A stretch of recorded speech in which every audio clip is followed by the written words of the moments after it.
Shalom, peuple de Dieu. Comme à l'accoutumée, nous avons été bénis ce dimanche par le serviteur de l'Éternel. De parler d'un sujet très important.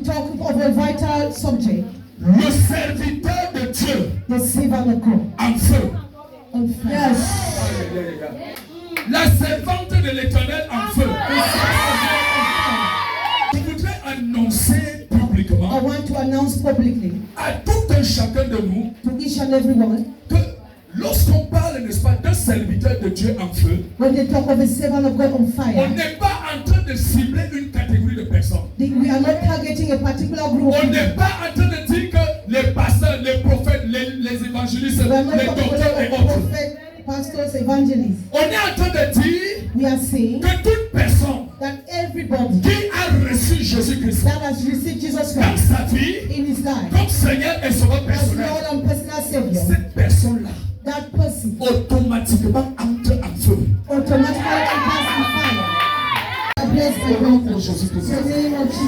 fais la rencontre du feu. Et que ce feu-là ne s'éteigne plus jamais.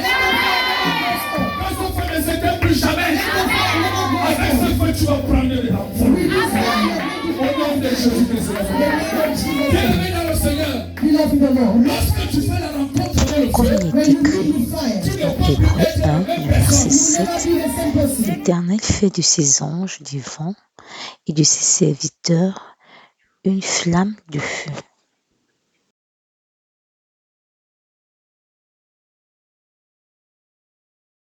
il fait de ses serviteurs quoi? Les flammes de feu. Est-ce que tu sais que tu es une servante de l'Éternel? Est-ce que tu sais que tu es un serviteur de Dieu? Nous sommes des flammes de feu. Et ces flammes de feu nous rendent surnaturels. L'homme de Dieu a dit, lorsque tu es en feu, il y a des démons qui ne peuvent pas habiter en toi. Lorsque tu es en feu, aucun esprit ne peut vivre dans une atmosphère qui brûle. Il sortira. Il s'enfuira. Alors, revêtons-nous de la flamme de feu. Soyons des serviteurs de Dieu en feu.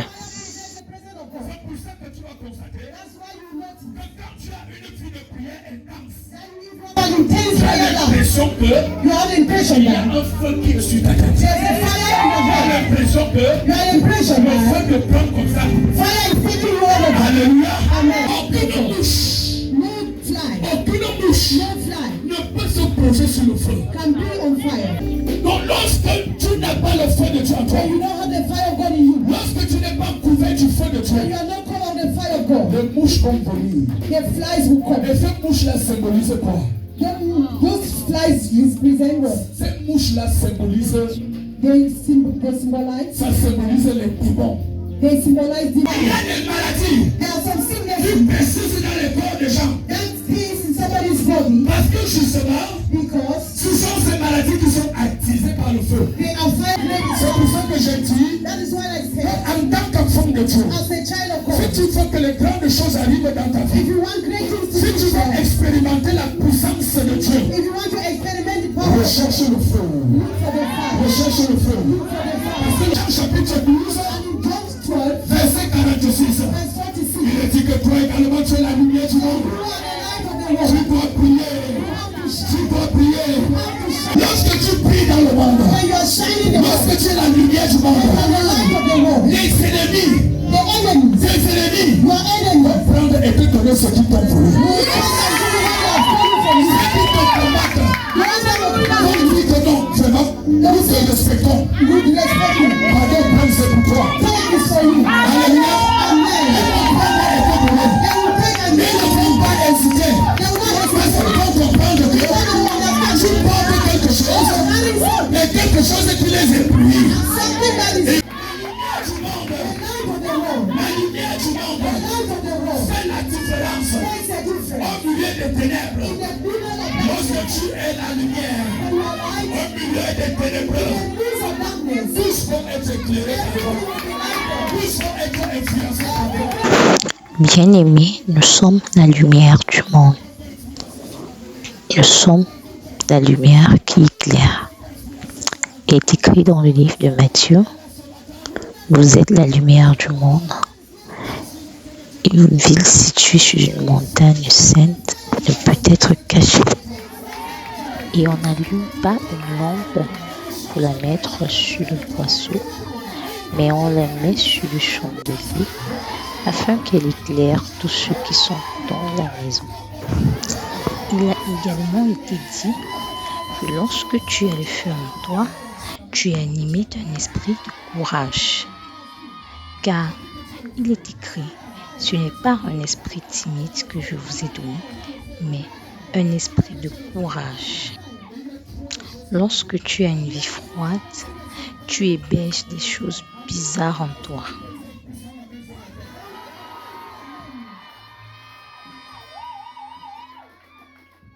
Dieu a horreur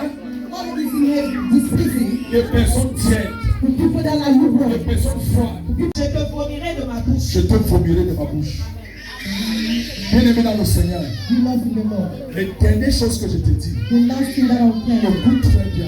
Il y a trois choses qui vont faire à ce que tu sois chaud. La première des choses, c'est que tu dois méditer la parole de Dieu chaque jour. Tu dois méditer la parole de Dieu chaque jour. La deuxième des choses, c'est que tu dois être une personne qui met en application ce que tu médites.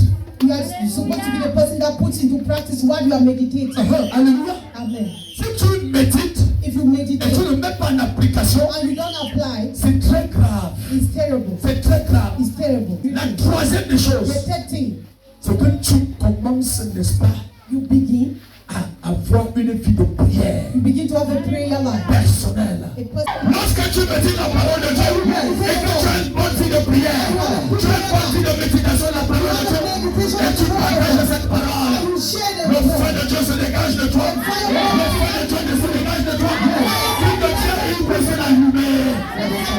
Est-ce qu'il y a quelqu'un qui veut se connecter à ce feu ce matin? If there's somebody that wants to be connected to that fire this morning, Quelqu'un veut se connecter au feu de Dieu.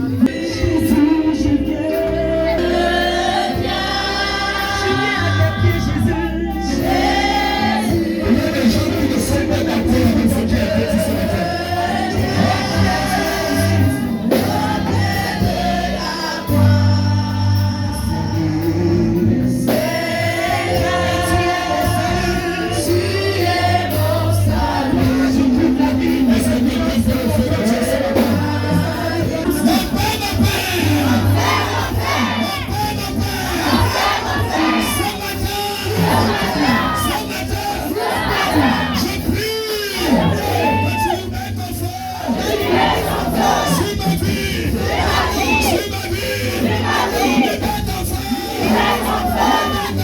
Le peuple de Dieu a imploré le feu de Dieu dans leur vie.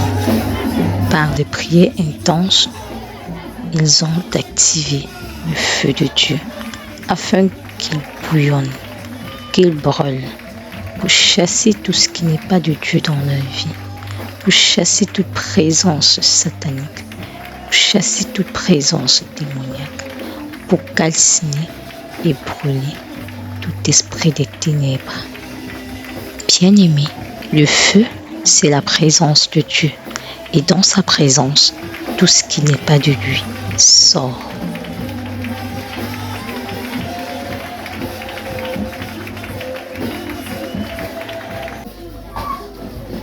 Homosexualité!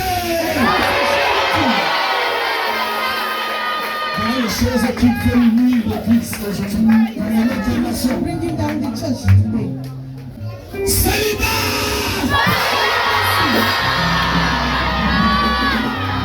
Les femmes qui sont enceintes dans cette église, Those women that are pregnant in this church, nous allons annuler tout projet de césarienne. Esprit de césarienne! Esprit de pauvreté!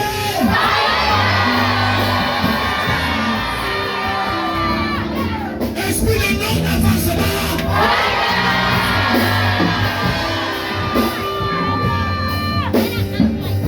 Esprit de maladie! malédiction.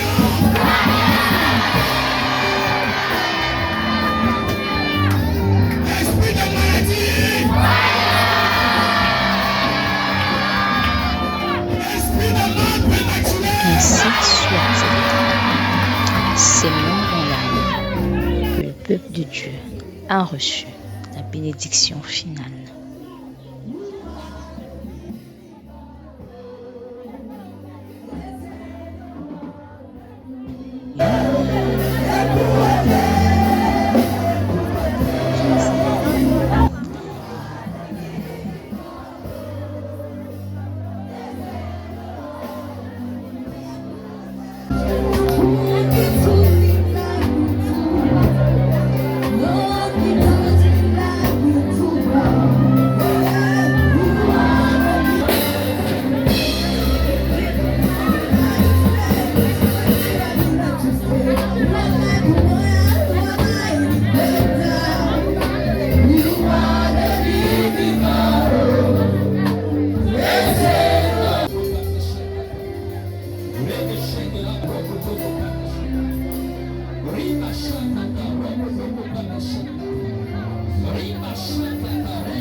Bonjour ma soeur.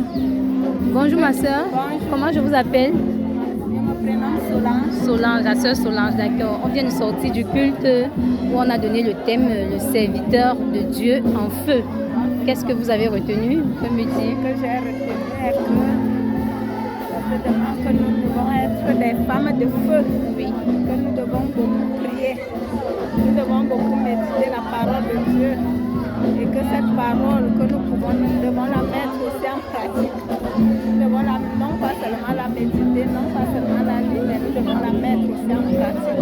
Nous devons être des femmes de feu, des femmes de prière, des femmes de foi dans la prière. Amen. Merci. Ok, vous passez un agréable dimanche. Mon frère, comment je vous appelle? Le frère Osé, d'accord. On vient de terminer le culte sur le serviteur de Dieu en feu. Qu'est-ce qui vous a le plus marqué dans ce culte aujourd'hui? Qu'est-ce que vous avez retenu? Ce que j'ai retenu, c'était la renouvelation de la flamme du feu à nous et l'obéissance à l'homme de Dieu. J'étais en train de dire que c'est parce que j'ai eu un léger retard, je devais avoir un témoignage à donner là-dessus. Parce qu'il y a quelque temps, le pasteur j'étais venu me rencontrer pour lui poser un souci. J'étais un employé quelque part et j'ai décidé de démissionner. Je lui ai posé le souci, il m'a demandé de ne pas démissionner, de continuer. Et je me suis entêté. 2 ans plus tard, je me retrouve toujours en train de travailler avec l'entreprise. Donc ça voudrait dire qu'il faut obéir à ce que l'homme de Dieu dit. D'accord. D'accord, merci. Passez donc un bon dimanche. Merci.